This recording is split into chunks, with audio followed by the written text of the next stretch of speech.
Le moment où j'ai compris qu'il m'avait oublié n'a pas été une dispute. Ce n'était pas une porte claquée ni un mot cruel lancé à travers la pièce.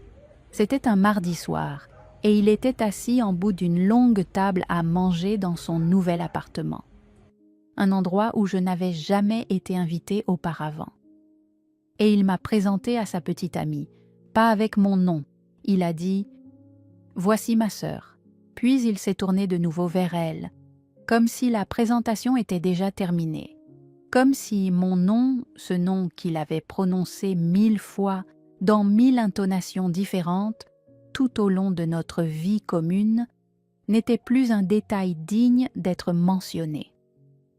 Je suis restée là, encore avec ma veste sur le dos, tenant une bouteille de vin que j'avais apportée moi-même, en pensant.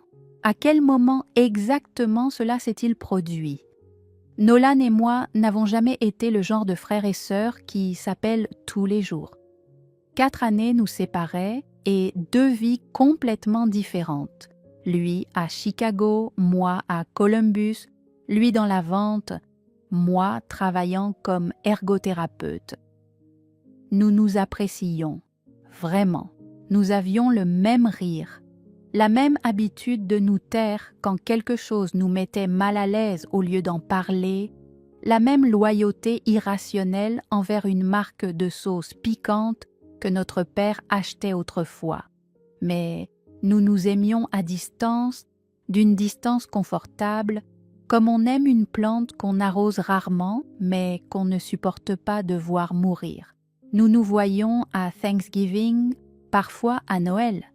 Nous nous envoyions des messages quand quelque chose nous faisait penser à l'autre. Un mème idiot, une chanson du collège, une actualité dont nous savions que l'autre aurait une opinion. C'était suffisant.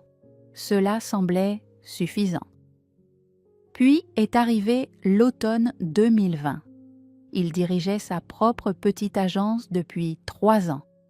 6 employés, coordination d'événements, communication d'entreprise. Ça marchait, pas de façon spectaculaire, mais régulièrement. Il en parlait avec une fierté discrète qui lui ressemblait, jamais arrogante, juste solide. Puis la pandémie est arrivée, et après la pandémie, quelque chose de pire encore. Son associé a discrètement vidé le compte de l'entreprise, pas d'un seul coup, mais par petites sommes étalées sur plusieurs mois, de façon à ce que cela passe inaperçu jusqu'à ce qu'il soit trop tard. Quand Nolan s'en est rendu compte, 94 000 $ avaient disparu. L'agence était irrécupérable, son associé avait déjà disparu, et le nom de Nolan était lié à des dettes qu'il ne pouvait pas assumer seul. Il m'a appelé un dimanche soir. Je m'en souviens parce que j'épluchais des pommes de terre, un de ces rares moments où la peau se détache en un long ruban continu, une petite victoire personnelle, et cette satisfaction a disparu à l'instant où j'ai entendu sa voix. Il ne ressemblait pas à quelqu'un qui pleurait. Il ressemblait à quelqu'un qui avait cessé de pleurer parce qu'il n'y avait plus rien à pleurer. Il y avait en lui une platitude que je n'avais jamais entendue auparavant, comme un signal radio qui perd sa fréquence. « Je ne sais pas quoi faire », a-t-il dit. Je ne lui ai pas demandé de détails. Je ne lui ai pas demandé à quel point la situation était grave, ni quel était son plan, ni s'il avait consulté un avocat. J'ai demandé « Quand peux-tu venir ?» Il est arrivé 11 jours plus tard, avec 2 valises et un sac à dos. Mon appartement à Columbus fait 57 mètres carrés et n'a qu'une chambre. J'ai dormi sur mon propre canapé pendant 6 mois. Je ne dis pas ça pour que quelqu'un pense que j'étais une sainte, je le dis parce que c'est vrai. Et la vérité se cache souvent dans ces petits détails précis que les gens omettent lorsqu'ils racontent des histoires de sacrifice, parce qu'ils pensent que cela donne l'impression de tenir des comptes. Mais je ne tiens pas de compte. J'essaie seulement d'être honnête. Je dormais sur un canapé trop court pour moi, mon dos me faisait mal chaque matin, et je me levais à 6h30 avant que Nolan ne se réveille pour qu'il n'ait pas à me voir là et se sentir coupable. Certains matins, je restais dans la cuisine en attendant que le café passe, fixant la porte fermée de la chambre, ressentant quelque chose que je ne pouvais pas vraiment nommer, pas de la rancune, pas vraiment. Plutôt une étrange tendresse mêlée de fatigue, comme regarder quelqu'un dormir pendant que vous avez passé toute la nuit sous la tempête. Je lui ai prêté 15 000 $, plus de la moitié de mes économies. Pas parce qu'il me l'avait demandé, il ne l'a pas fait, il ne l'aurait jamais fait. Je l'ai proposé parce que je le voyais assis à ma table de cuisine le soir, parcourant des relevés bancaires comme un homme cherchant une autre réalité cachée quelque part dans les chiffres. Il avait un bloc-notes jaune sur lequel il écrivait des choses en 2 colonnes. Je n'ai jamais regardé d'assez près pour voir ce qu'il y avait dans ces colonnes. Je ne voulais pas qu'il se sente observé. Il était reconnaissant. Je dois le dire clairement, parce que c'est important pour tout ce qui vient ensuite. Pendant ces mois-là, Nolan était sincèrement, visiblement reconnaissant. Pas de cette manière performative que les gens adoptent parfois lorsqu'ils savent qu'ils doivent quelque chose à quelqu'un, mais de cette manière silencieuse, quotidienne, qui a réellement du sens. Il préparait le café avant que je me réveille, toujours à la bonne intensité parce qu'il avait fait attention. Il nettoyait la cuisine sans qu'on le lui demande et il le faisait soigneusement, pas seulement en surface. Une semaine, il a acheté les courses quand j'avais oublié, sans rien dire. Une fois, quand je suis rentrée après une journée particulièrement difficile au travail, une de mes patientes était tombée pendant une séance. Techniquement, ce n'était pas ma faute, mais cela ne changeait rien à ce que je ressentais. Il était déjà là et il avait préparé des pâtes. Des spaghettis aglio e olio, simples, comme notre mère les faisait quand nous étions enfants et qu'elle rentrait tard de son service à l'hôpital, ayant besoin de quelque chose de rapide qui ressemble malgré tout à de l'amour. Je me suis arrêtée dans l'embrasure de ma propre cuisine, je l'ai regardé égoutter les pâtes au-dessus de l'évier et j'ai pensé, c'est mon frère, le vrai. Je me suis accrochée à cette pensée pendant longtemps après, probablement plus longtemps que je n'aurais dû. Il a trouvé un poste de chef de projet dans une agence de relations publiques de taille moyenne à Chicago. Il lui a fallu 4 mois de candidature, 3 entretiens et un refus qui l'a touché plus qu'il ne l'a laissé paraître. Je le savais parce qu'il est devenu très silencieux pendant 2 jours et qu'il a nettoyé la salle de bain 2 fois. Puis, l'offre est arrivée et quelque chose en lui a changé. Pas immédiatement, progressivement, comme une fenêtre qu'on ouvre dans une pièce restée fermée trop longtemps. Au bout de 6 mois, il est parti. Nous nous sommes serrés longtemps dans les bras sur le quai de la gare et il a dit « Je n'oublierai pas ». Je l'ai cru. Je n'avais aucune raison de ne pas le croire. J'ai regardé le train s'éloigner, je me suis sentie fière de lui, un peu seule, et très fatiguée d'une manière qui n'avait rien à voir avec le sommeil. Je suis rentrée chez moi, je me suis fait du thé, je me suis assise sur le canapé, mon canapé, enfin, et j'ai pensé que c'était une bonne fin pour ce chapitre. Les premiers mois après son départ étaient normaux. Nous parlions toutes les 2 semaines environ. Il me parlait de son nouveau travail, de Chicago, d'un collègue qui l'agaçait et d'un café dans son quartier où la lumière du matin était belle. Moi, je lui parlais de mes patients, d'une formation que je voulais suivre, d'une fuite au plafond que mon propriétaire promettait toujours de réparer. Des conversations normales entre frères et sœurs, le genre simple où l'on n'a pas besoin d'en dire beaucoup pour se sentir connecté.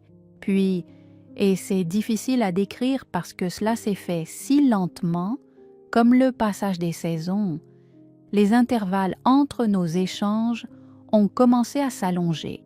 2 semaines sont devenues 4, puis 6, Je lui envoyais des messages quand quelque chose de drôle m'arrivait dans la journée et je recevais en retour un simple emoji, parfois même pas.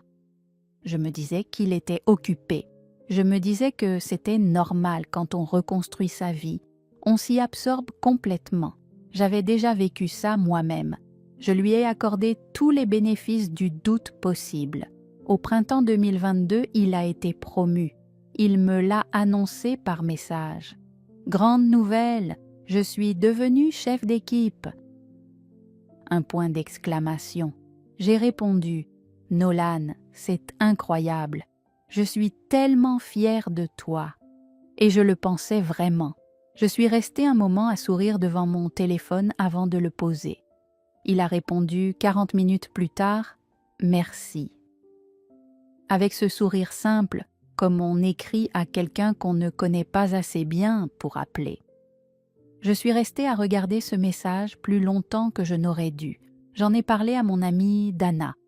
Elle me connaît depuis l'université et elle ne cherche pas à adoucir les choses inutilement. Elle m'a écoutée sans m'interrompre. Quand j'ai terminé, elle a entouré sa tasse de ses mains et a dit « Il a changé ». Ça arrive parfois quand les gens remontent la pente. Ils ne veulent pas être rappelés à ce qu'ils étaient au plus bas.